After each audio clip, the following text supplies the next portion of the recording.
At my sister's engagement party, my ex laughed and told everyone I was too broke to ever afford a ring.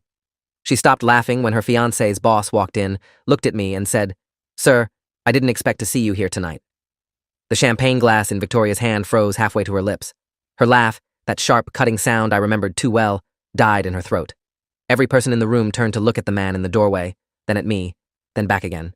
The silence was so complete I could hear the ice melting in someone's drink 3 tables away. Richard Ashford stood in the entrance to my sister's backyard garden party, looking exactly like he always did. Impeccable gray suit, salt and pepper hair perfectly styled, the kind of presence that commanded attention without trying. He was holding a bottle of wine that probably cost more than the entire catering budget, and he was staring directly at me with an expression somewhere between surprise and concern. I'd been standing near the dessert table, trying to blend into the crowd, trying to survive the next 2 hours without incident. It wasn't working. Victoria had spotted me within 15 minutes of arriving and had spent the last 30 making sure everyone within earshot knew exactly what she thought of Adrian Blackwell, her ex-boyfriend, the man who couldn't provide for her, the man who chose ambition over stability, the man who was, in her words, too broke to ever afford a ring. She'd said it loud enough for my sister Claire to hear. Loud enough for Claire's fiancé Oliver to hear. Loud enough for her own fiancé Garrett to shift uncomfortably and try to change the subject. But Victoria was on a roll, and when Victoria wanted to make a point, she made it with a sledgehammer. I'd met Victoria 4 years ago at a networking event in downtown Seattle. She worked in marketing for a mid-sized firm. I was in the early stages of building my first company. She was beautiful, confident, ambitious in that carefully curated way where she wanted success but expected someone else to provide it. We dated for 2 years. The first year was good, exciting even. Late nights talking about the future, weekend trips to the San Juan Islands, the kind of romance that feels inevitable until it isn't. The second year was a slow-motion car crash. She wanted a ring, a house in Queen Anne, a BMW, vacations in Europe. I wanted to build something that mattered. I was working 16-hour days, sleeping in my office, pouring every dollar I had into a software platform that I believed would revolutionize data analytics for mid-market companies. She thought I was delusional. The breakup happened on a Sunday evening in March 2 years ago. We were supposed to have dinner at her favorite restaurant, the expensive one with the tasting menu and the sommelier who remembered her preferences. I canceled because I had a pitch meeting the next morning with potential investors, the meeting that would determine whether my company survived or died. She told me I needed to grow up, get a real job, stop playing entrepreneur with money I didn't have. I told her I couldn't be with someone who didn't believe in me. She laughed, the same laugh I'd just heard across the garden party, and said, "Believe in you? Adrian, you're 31 years old and you can't even afford to take me to dinner. What exactly am I supposed to believe in?"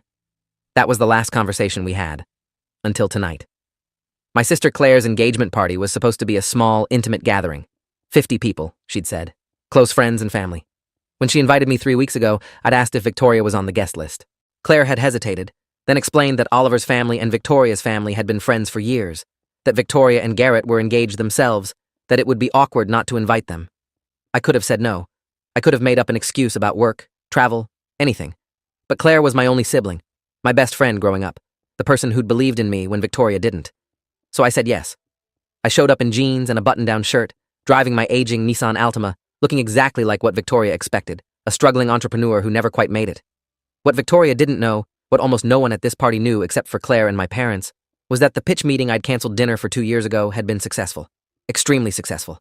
The investors had given me $3 million in Series A funding. Within 8 months, we'd landed contracts with 18 companies. Within a year and a half, we'd expanded to 4 cities and hired 63 employees. 6 months ago, I'd sold the company to a private equity firm for $98 million.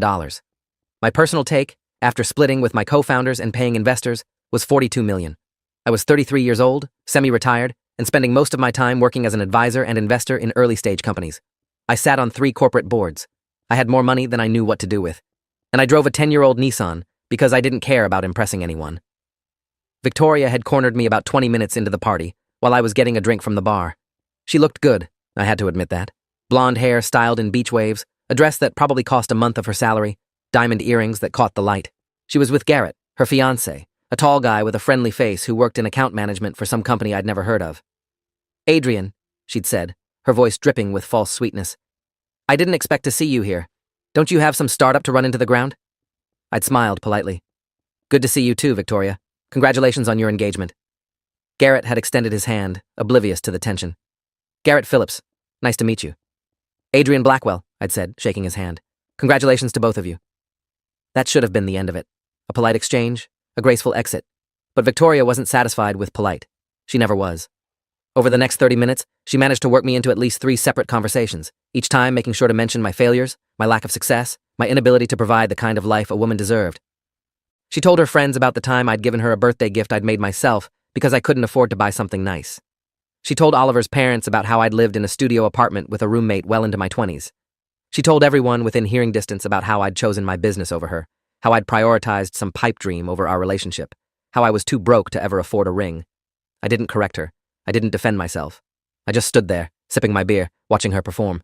Because here's what I'd learned in the last 2 years. When someone is determined to misunderstand you, no amount of explanation will change their mind. Victoria had decided I was a failure, and nothing I said would alter that narrative. So I let her talk. I let her dig herself deeper. I waited. And then Richard Ashford walked into the party. Richard was the CEO of Pinnacle Strategic Holdings, the private equity firm that had acquired my company. He was also the chairman of the board for 2 of the companies I'd invested in post-sale. We had dinner together at least once a month to discuss strategy, opportunities, market trends. He was a mentor, a friend, and one of the most respected figures in Seattle's business community. "Sir," he said again, walking toward me. The entire party had gone silent. "I didn't expect to see you here tonight. I hope I'm not interrupting anything." Victoria's face had gone completely white. Garrett looked confused. My sister Claire was trying very hard not to smile. Richard stopped in front of me and extended his hand. I shook it. "Richard, good to see you. What brings you here?" He glanced around at the crowd, seemed to realize he'd walked into something, then smiled. "Your sister Claire invited me. When she mentioned it was her engagement party and that her brother Adrian would be here, I wanted to pay my respects. I didn't realize you had so many friends and family in attendance." The emphasis on friends was subtle, but unmistakable. "I appreciate you coming," I said. "Have you met my sister?" "Claire, this is Richard Ashford. Richard, my sister Claire and her fiancé Oliver." Claire stepped forward, her eyes bright with suppressed amusement. "Mr. Ashford, thank you so much for coming. Adrian's mentioned you before." "Please, call me Richard," he said, shaking their hands. "And congratulations on your engagement. Your brother speaks very highly of you." Victoria was staring at me like she'd seen a ghost. Garrett was looking between me and Richard, clearly trying to figure out the connection.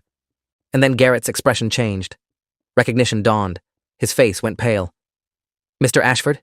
he said, his voice tight. "I didn't know you'd be here. It's good to see you, sir." Richard turned to look at Garrett for the first time. "Garrett, I didn't realize you knew the Blackwell family." I'm engaged to Victoria," Garrett said, gesturing weakly toward Victoria, who still hadn't said a word. "Victoria and Adrian used to date." Richard's eyebrows rose slightly. He looked at me, then at Victoria, then back at Garrett. "I see. Well, small world." The silence was excruciating. Finally, Victoria found her voice. "How do you two know each other?" she asked, looking at me and Richard. Richard seemed surprised by the question. "Adrian didn't tell you? He's one of my most successful portfolio founders. He sold his company to Pinnacle 6 months ago. We work together quite frequently." The champagne glass in Victoria's hand trembled. "Sold his company," she repeated slowly. "For how much?" I opened my mouth to deflect, but Richard answered before I could. "The acquisition was for $98 million. Adrian's personal stake was substantial. He's been an incredible asset to our firm since then, both as an advisor and as an investor in several of our portfolio companies." $98 million. The number hung in the air like a bomb. Victoria's face cycled through several emotions in rapid succession. Shock, disbelief, anger, and finally something that looked like panic. Garrett was staring at the ground, his jaw clenched. Claire was openly grinning now. Oliver looked like he was trying very hard not to laugh. "But you," Victoria started, then stopped. "You were living in a studio apartment. You drove that awful car. You couldn't afford to take me to nice restaurants." "I still drive that car," I said quietly. "And I still live modestly. I just have different priorities than you do." "Different priorities," she repeated, her voice rising. "You let me think you were broke. You let me break up with you because I thought you had no future. And the whole time you were sitting on millions of dollars?" "I wasn't sitting on anything 2 years ago," I corrected. 2 years ago, I was building a company. I was investing every dollar I had into something I believed in. You thought that was stupid. You thought I should get a real job, buy a house I couldn't afford, live beyond my means to impress you. I chose not to do that." Richard cleared his throat. "Perhaps I should give you all some privacy." "No, please stay," I said.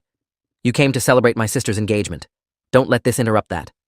He nodded slowly, then moved toward the bar, giving us space, but not leaving entirely. Victoria stepped closer to me, her voice dropping to a harsh whisper. "You let me leave. You let me walk away thinking you were a failure." "You were going to leave anyway," I said. "You didn't love me, Victoria. You loved the idea of what I could provide. When I couldn't give you the lifestyle you wanted on your timeline, you bailed. If I'd told you about the company's potential, Would it have changed anything? Or would you have just stuck around long enough to cash in? She didn't answer. Couldn't answer. Because we both knew the truth. Garrett touched her arm. Victoria, maybe we should go. No, she said sharply, pulling away. I want to understand this. Adrian, you're telling me that while we were dating, while I was begging you to prioritize our relationship, you were actually building something worth $98 million? I was building something I believed in, I said. The valuation came later, and you weren't begging me to prioritize our relationship. You were begging me to prioritize your idea of what our relationship should look like. There's a difference. She laughed, but it sounded hollow now. My idea of what our relationship should look like? I wanted a partner who could take me to dinner without checking his bank account first. I wanted someone who had ambition beyond some fantasy tech startup. I had ambition, I said. You just couldn't see it because it didn't fit your definition of success. Your definition of success was eating ramen and working 18-hour days. She shot back. Yes, I agreed. For 2 years, that's exactly what it was. And now I have more money than I'll ever spend, doing work I love, with people who respect what I built. Your definition of success was marrying someone with a stable job and a nice car. So tell me, Victoria, which one of us got what we wanted? She opened her mouth, closed it, opened it again. No words came out. Garrett was looking increasingly uncomfortable. Adrian, he said carefully, I think maybe we should all take a step back here. I looked at him, really looked at him for the first time. He seemed like a decent guy, honestly, caught in the middle of something he didn't understand.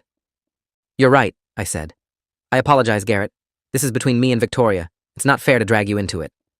Actually, Garrett said, his voice strained, I think it might be fair to drag me into it, considering I work for Pinnacle Strategic Holdings, in the Portfolio Management Division, where I've spent the last 3 months working on integration strategies for recently acquired companies.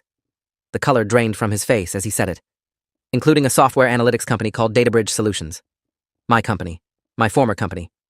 You've been working on my acquisition, I said, not a question. He nodded miserably. I didn't make the connection. Blackwell is a common enough name. I knew the founder was an advisor to the firm, but I've never met you. I've only seen your name on documents. Documents you've been preparing for the last 3 months, I said slowly, while your fiancé was telling everyone I was too broke to afford a ring.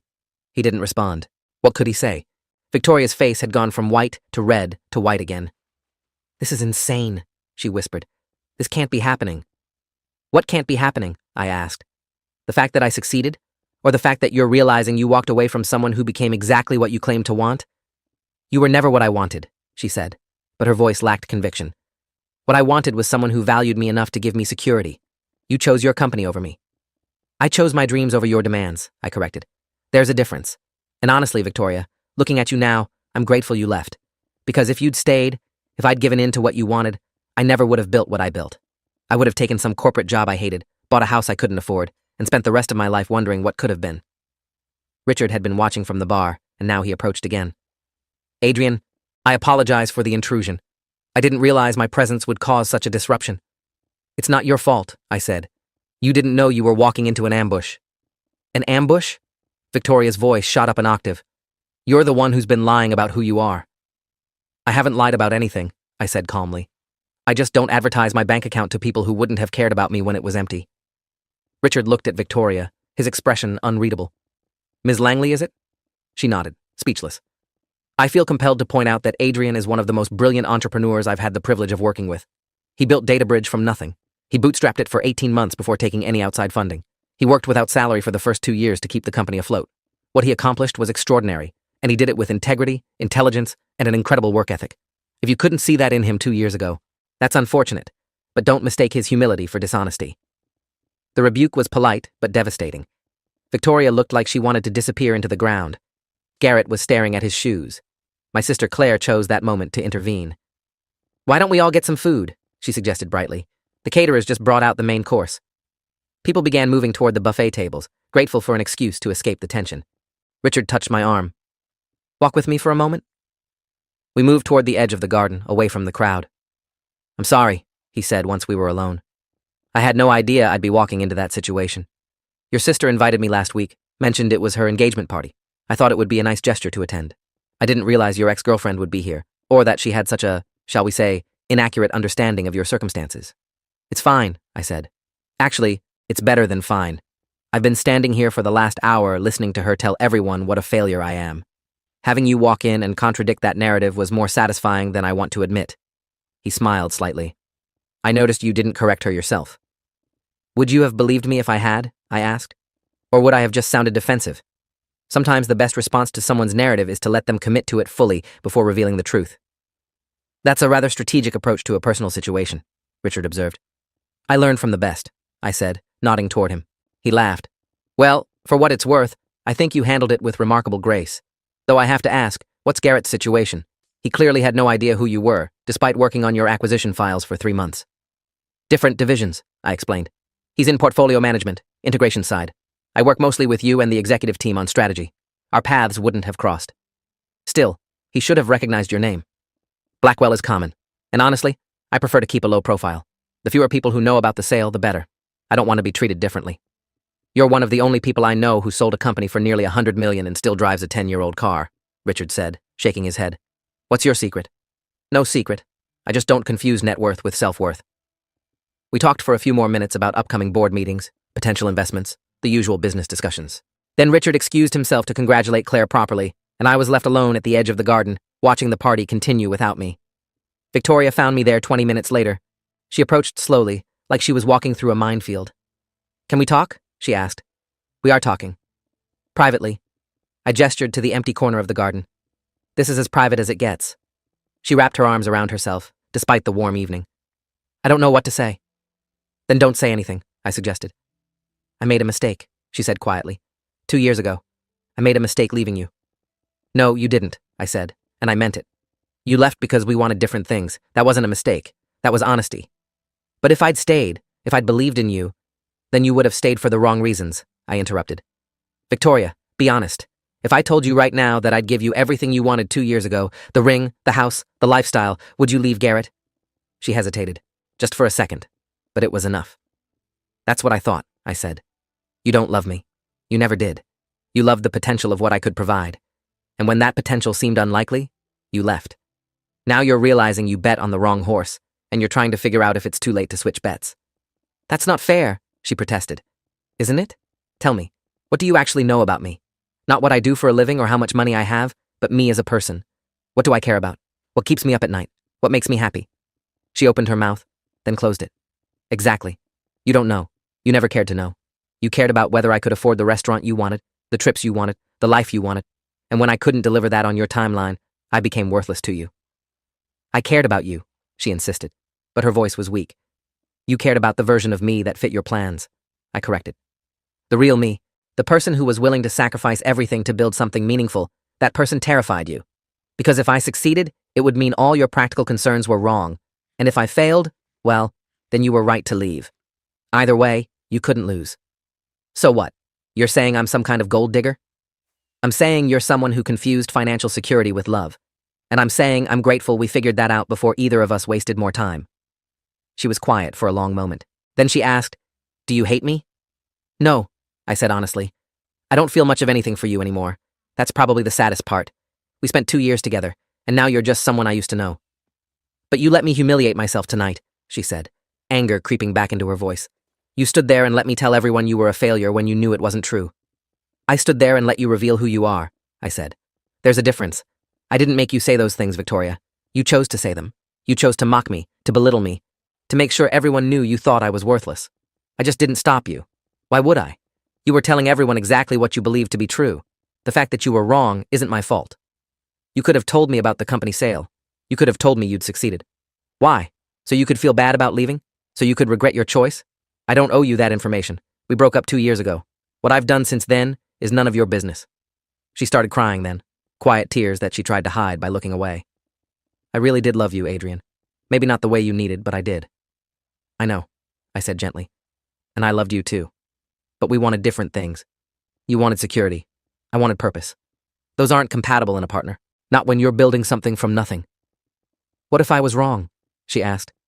What if I gave up on us too soon? Then you'll have to live with that. Just like I had to live with working 18-hour days alone, wondering if I was throwing my life away on a stupid dream. Just like I had to live with losing you because I wouldn't give up on what I believed in. We all make choices, Victoria. We all live with consequences. And my consequence is watching you succeed while I marry someone else? Your consequence is building a life with someone you chose, I said. Garrett seems like a good guy. Treat him better than you treated me. She wiped her eyes, smudging her makeup. Does it feel good?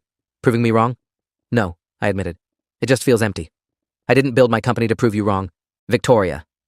I built it because I believed in it. The fact that it succeeded doesn't change anything between us. We're still broken up.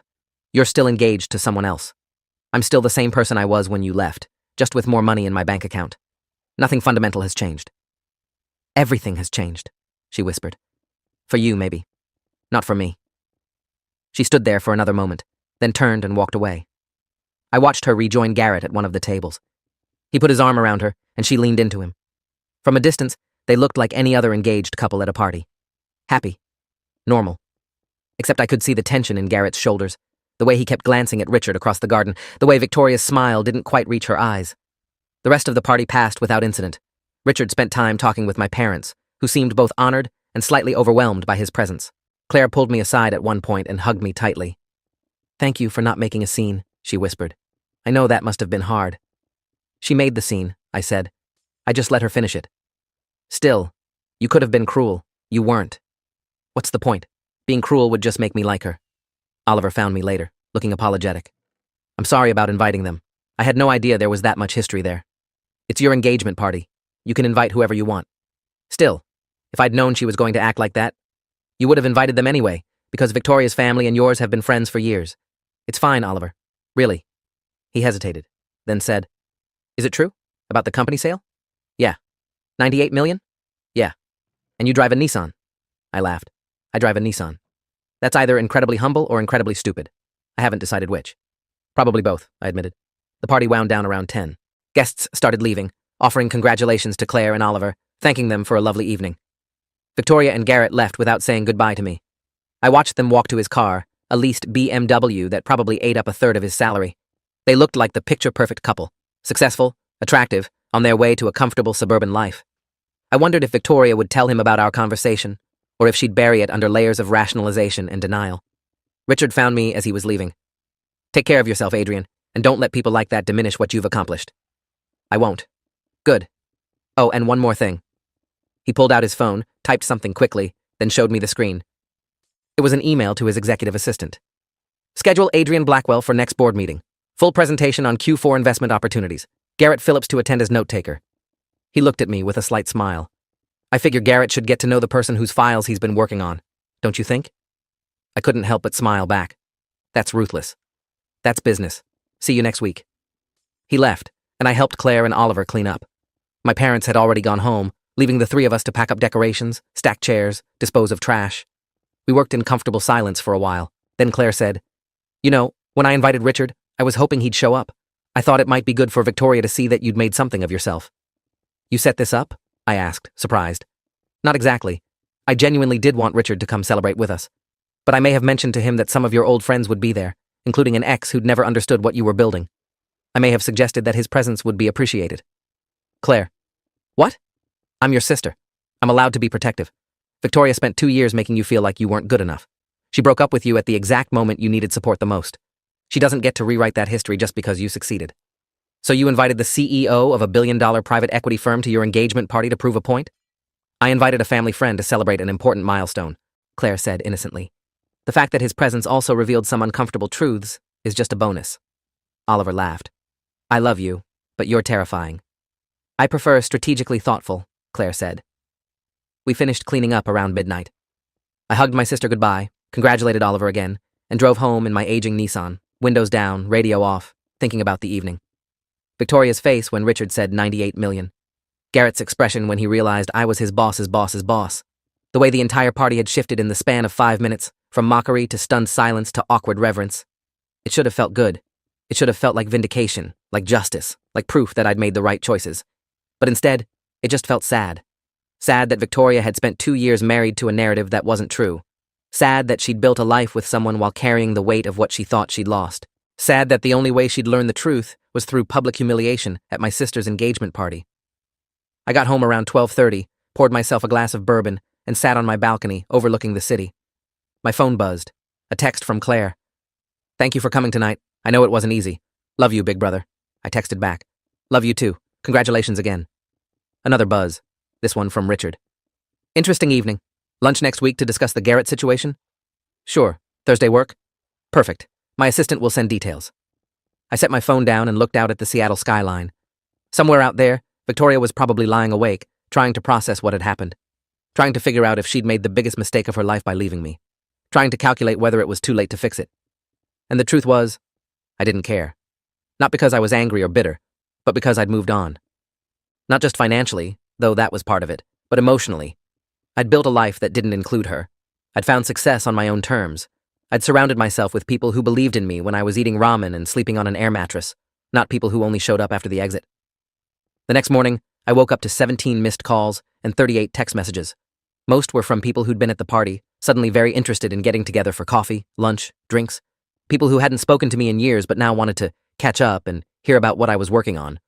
I deleted all of them. Except one. It was from Garrett. Adrian, I need to talk to you about the board meeting next week. I just found out I'm supposed to attend as your note-taker.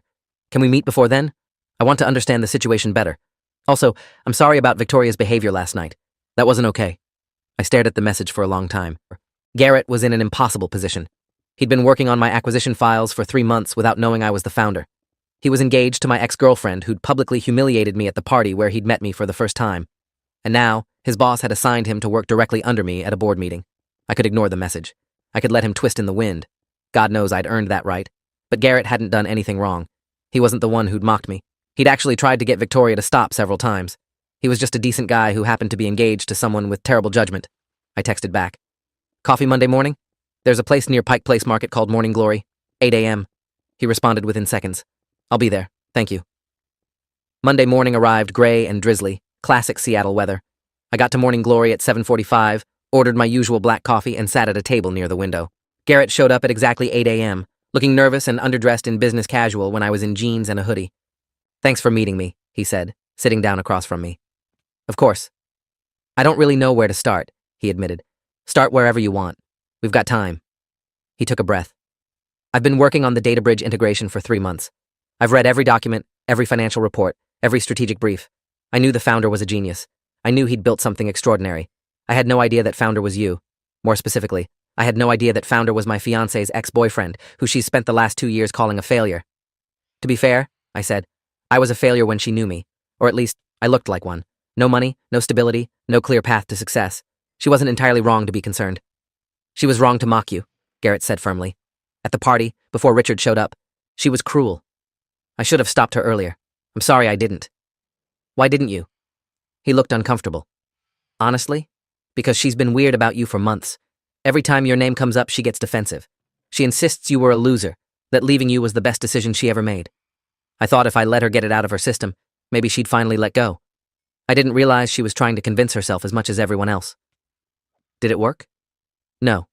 If anything, seeing you again made it worse. She barely slept Saturday night.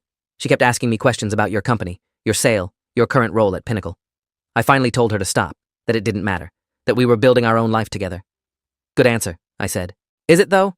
Because I can't stop thinking about the fact that my fiancé is obsessed with her ex-boyfriend. The ex-boyfriend who happens to be one of the most successful entrepreneurs in the Pacific Northwest.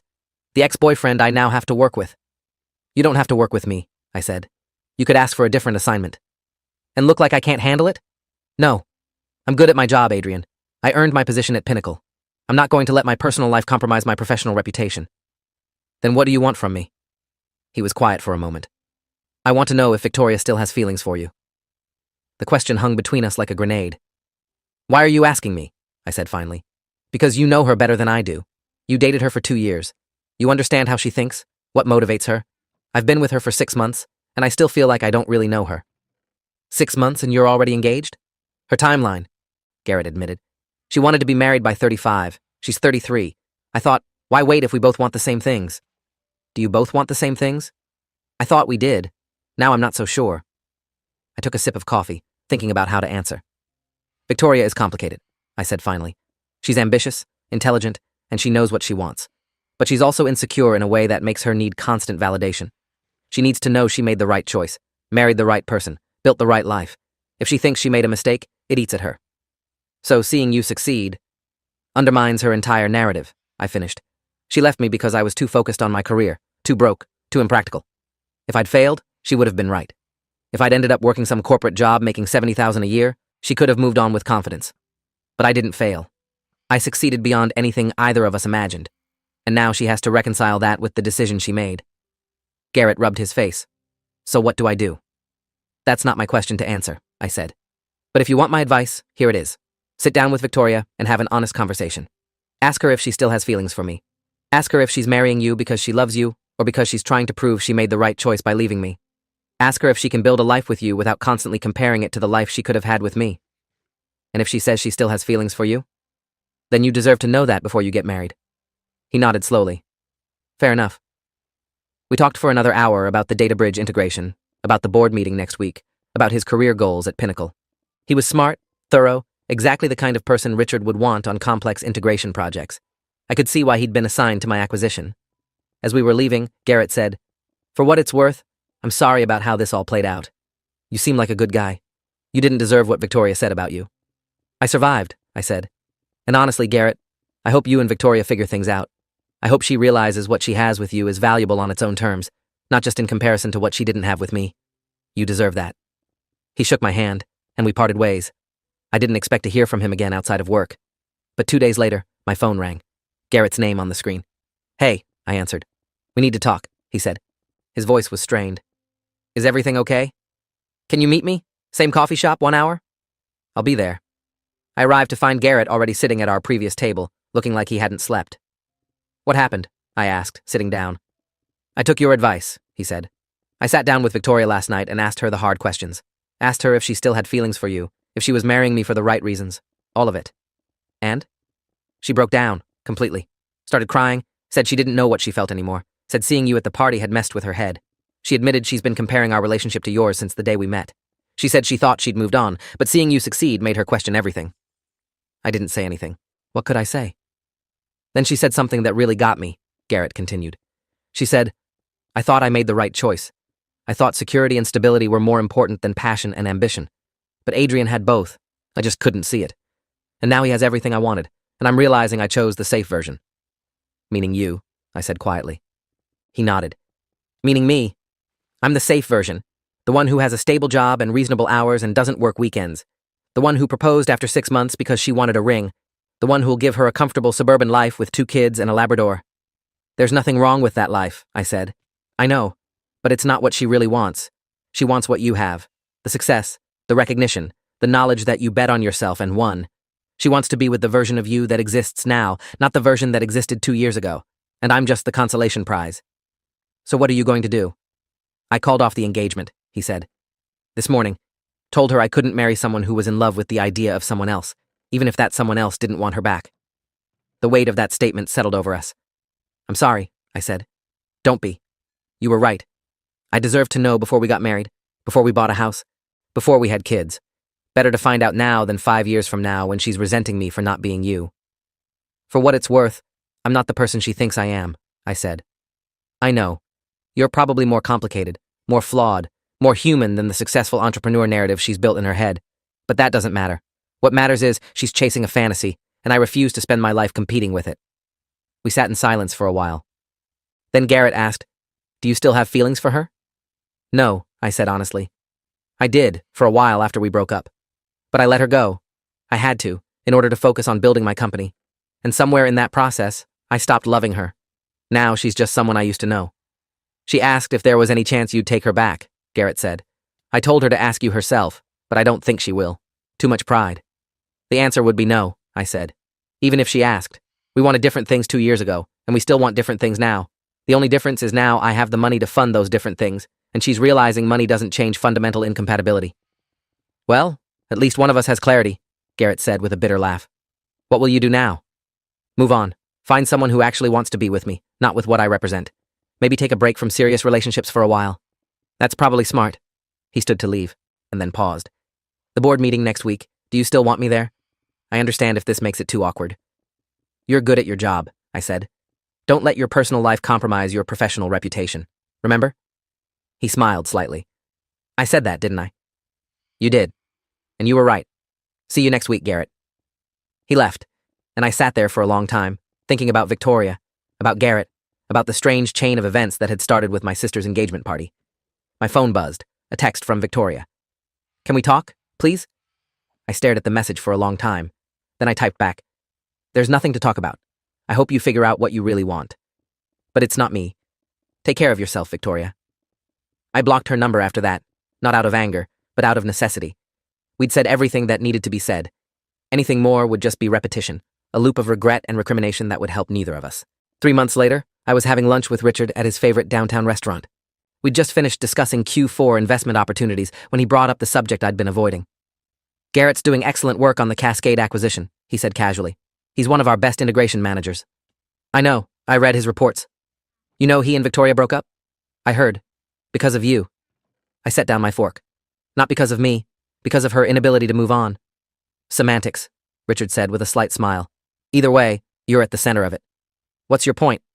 "My point is that you handled a complicated situation with remarkable grace. You could have been vindictive. You could have used your position to make things difficult for Garrett. Instead, you treated him professionally and gave him honest advice that probably saved him from a bad marriage." "I didn't do it for credit," I said. "I know. That's why I'm giving you credit anyway. You're a good person, Adrian. That's rare in this business. I try. Do more than try. I'm retiring in 18 months. The board is already discussing succession. Your name keeps coming up." I looked at him, surprised. "I'm 33 years old. And you've accomplished more in 5 years than most people accomplish in a lifetime. You built a company from nothing and sold it for $98 million. You've successfully advised 3 portfolio companies to exits. You have the respect of every board you sit on. Age is irrelevant when you have that kind of track record." "I'll think about it," I said. "Do. And while you're thinking, maybe consider that success isn't just about money or titles. It's about building something that matters, surrounding yourself with people who challenge you, and staying true to your values even when it's difficult. You've done all 3. That's what leadership looks like." 6 months after my sister's engagement party, Claire got married.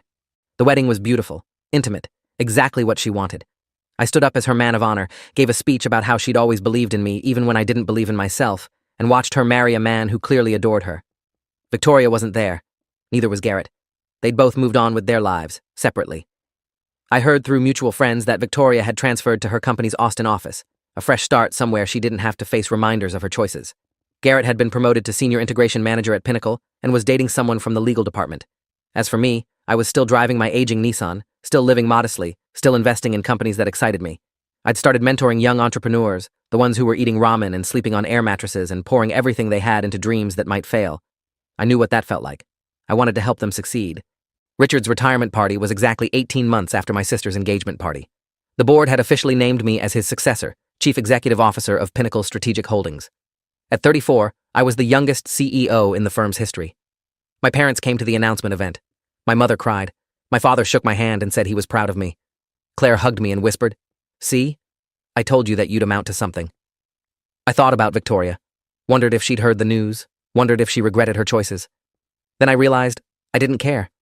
Not because I was bitter, but because her opinion had stopped mattering somewhere between the engagement party revelation and the moment I'd blocked her number. She'd been right about one thing. I had chosen my company over our relationship, and I'd do it again in a heartbeat. Because the company became a career, became a life I was proud of. A life built on my own terms, with people who believed in me when I had nothing to offer but potential and determination. That evening, after the celebration, after the speeches and toasts and congratulations, I drove home in my Nissan. I thought about buying something nicer, a Tesla maybe, or one of those electric Porsches that Richard kept trying to convince me to get. But the Nissan still ran fine. It got me where I needed to go. And every time I sat in it, I remembered the person I'd been when I bought it. 23 years old, fresh out of college, full of ideas and ambition, and absolutely no clue how to execute any of it. That person deserved to be remembered. That person had built everything I had now. So I kept the car. And when people asked why someone with my net worth drove a decade-old Nissan with a cracked windshield and a radio that only worked half the time, I told them the truth. It reminded me that success isn't about what you have. It's about what you build, who you become, and whether you stay true to yourself when everyone else tells you you're wrong. Victoria taught me that lesson, even if she didn't mean to. She showed me that some people will only value you when you meet their definition of success. That some people will love the idea of you without ever knowing the reality of you. That you can't build a life with someone who sees you as a project to fix, rather than a person to support. I was grateful for that lesson. Grateful for the breakup that had felt like the end of the world at the time, but turned out to be the beginning of everything. Grateful that she'd walked away when she did, before I'd compromised my dreams to fit her timeline. And yes, grateful even for the engagement party. For the moment when Richard Ashford walked in and called me "Sir" in front of everyone who doubted me. Not because it felt good to prove them wrong, although that was a small part of it. But because it was the final closing of a chapter I'd been carrying around for 2 years. That night, sitting on my balcony with a glass of bourbon, watching the Seattle skyline light up in the darkness, I thought about what Richard had said about success. about how it wasn't just money or titles, but about building something that mattered. I'd built a company. I'd built a career. I'd built a reputation. But more than that, I'd built a life. A life where I woke up excited about the work I was doing. A life where I was surrounded by people who challenged me to be better. A life where I didn't have to pretend to be anyone other than who I was. That was success. That was enough. The rest was just noise. Thanks for watching till the end. Make sure to subscribe and like to not miss the next story.